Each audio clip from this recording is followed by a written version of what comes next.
What's going on, everybody? So, I just wanted to wish you all a happy 4th of July. Hopefully, everybody's having a safe and fun weekend.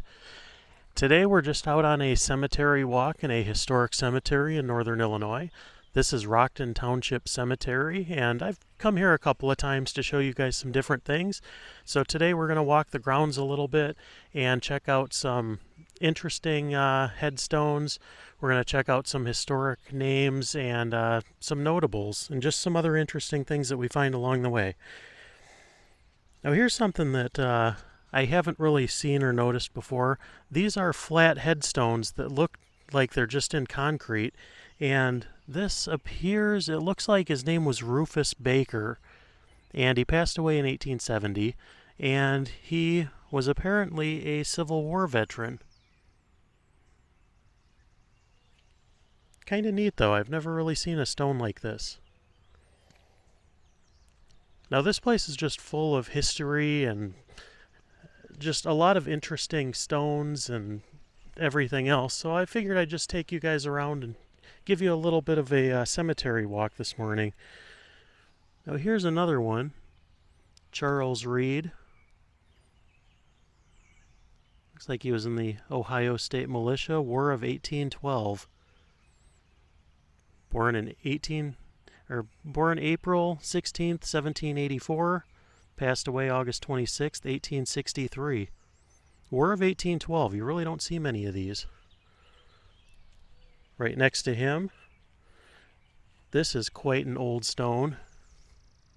Some of these old ones are, maybe it'll show up better on camera, but in person it's really hard to see what these say. Some of these could use a good cleaning, to tell you the truth, but it's pretty awesome that these are still standing.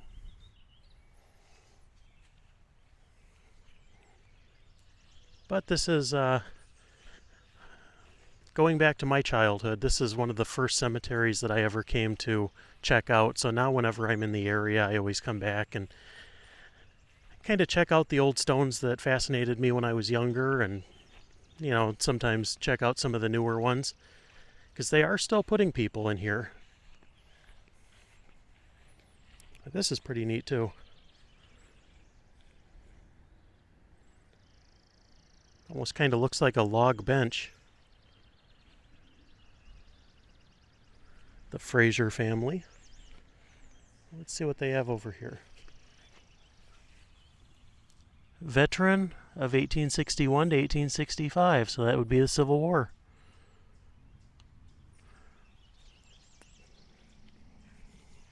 That looks remarkably new for a Civil War veteran.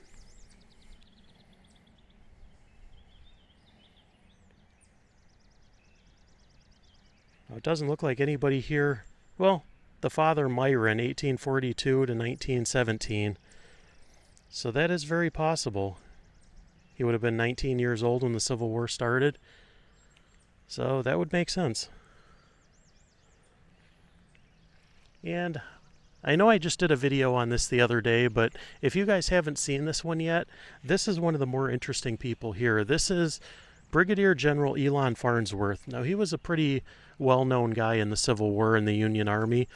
He was appointed Brigadier General by President Abraham Lincoln, and he actually was killed in the Battle of Gettysburg before that nomination went through Congress. So he never got his appointment of Brigadier General, but it is on his tombstone, right up there. He fell at the Battle of Gettysburg. He was 25 years old.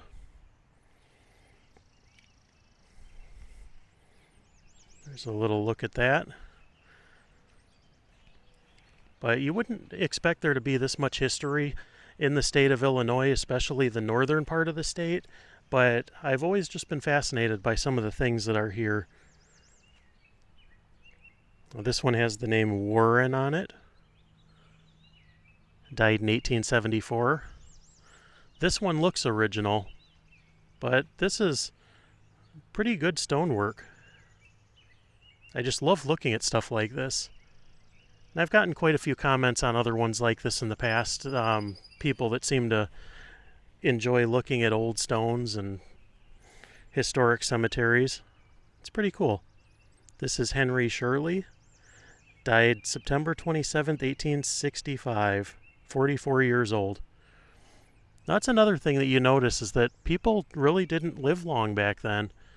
You know, they didn't have modern medicine like they do now, and it was just, you know, tougher times. You know, a lot of kids didn't make it through childhood, and, you know, the average lifespan, I don't even know how old people lived on average back then, but nothing like it is today.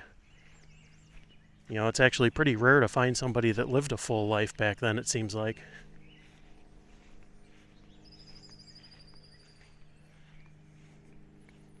And here's another one. The name on here is Hersey. There's another veteran of the Civil War. There's actually a lot of Civil War veterans in this cemetery, so this must have been a pretty popular area for people going into the Civil War. But it's fascinating if you look up some of these people and you can learn a little bit about their lives. And going into this, I haven't really done that, but I should do that at some point. But they mark all these with different markers. They have some for the Civil War. They have the one that we saw for the War of 1812. They have World War II ones. Here's another one. This one is marked American Legion. This one doesn't say anything about the Civil War, but on the gravestone you can see he was in the Wisconsin Cavalry, 1841 to 1862. So this guy died right during the Civil War. Oscar K. Richardson. You know, I always enjoy just going through and, you know, remembering people that came before us, and especially those who served our country. Now this one appears to be in pretty bad shape, but they tried to preserve it the best they could. They put this in some concrete. I can't exactly read the name on this. It looks like Parker, but passed away in 1890, was 85 years old. That is very rare for that time period. And there's a gopher that made his home over here.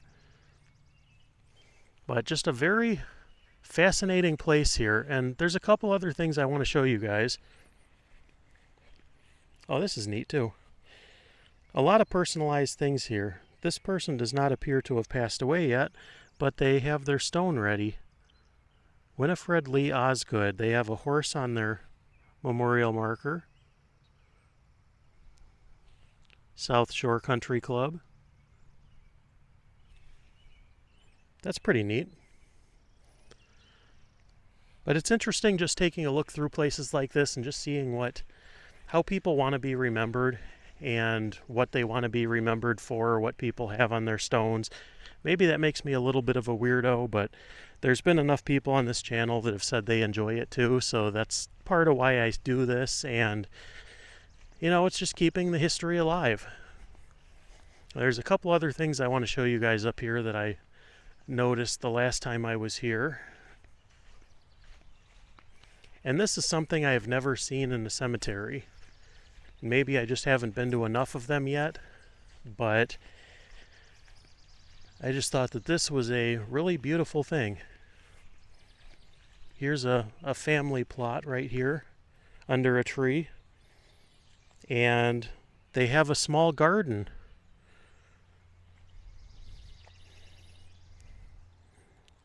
This guy's name was James Lee Skirvin, 1964 to 2001, so he was a pretty young guy. Appeared to be a deer hunter from the photo here.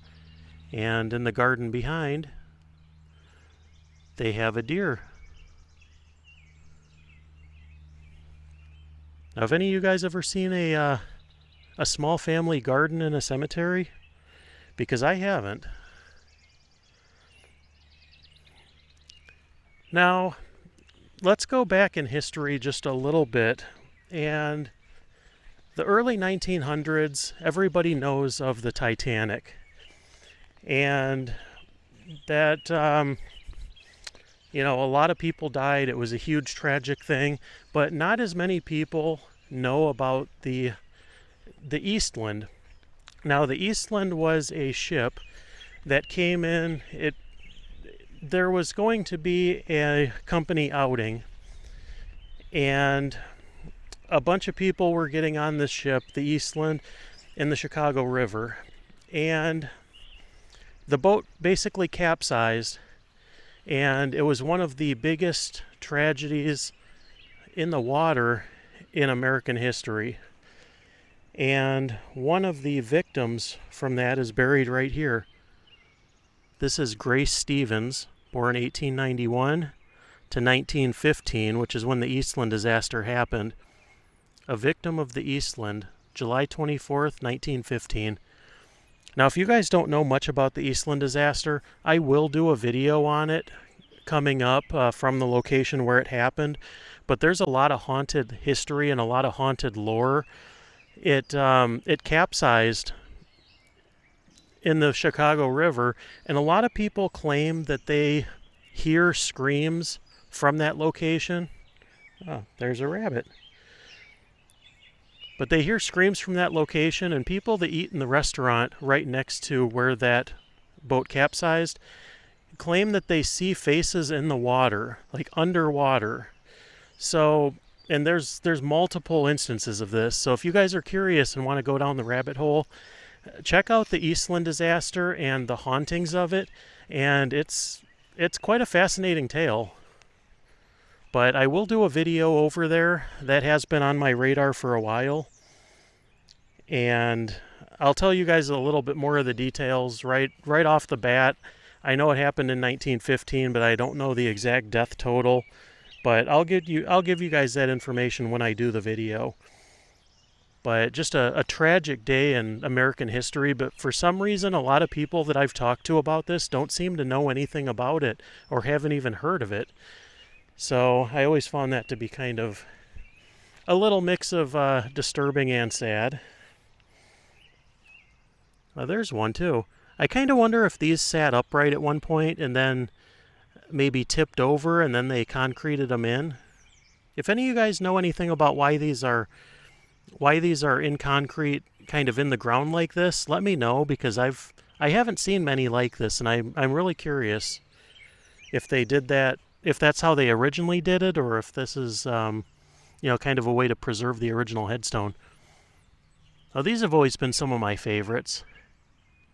Elizabeth, wife of Thomas Harper, died October 27th, 1866, age 65 years. So pretty good life for back in the 1800s. Now sometimes if you look at this and just think of how much different life would have been back when these people were alive. 1866, the Civil War was over by a year. Abraham Lincoln had been assassinated the year before. A lot of differences in the country. Not all the states had even become states yet. The country was very different.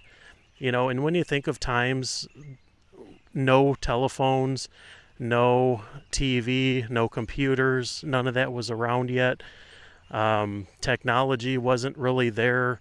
People didn't even have bathrooms in their homes. I mean, if you guys can think about the differences in life from then till now, we really live in a pretty lucky time. Although, sometimes you kind of wonder if artificial intelligence is kind of taking things over, or what things are going to look like 50, 100 years from now. But, this is definitely a good thing to do on the 4th of July. So I am basically just taking a little cemetery walk, and I just wanted to kind of, give you guys a little bit of view of this place and show you a couple historic graves and a couple of little stories attached to them. So if you guys want to see the Elon Farnsworth story, check that out too. I posted it about 2 weeks ago, and I told you the complete story on that video. But for now, that's about all I have. So stay tuned to the channel. There's going to be a lot of good stuff coming up. I will be hitting the road more over the next few months. I have a couple of different trips planned that, hopefully I'll be able to show you guys some interesting cemeteries, some interesting gravestones, and some really good historic and Hollywood legends, stories, and history. So thank you guys for being here. Have a good day and stay safe out there.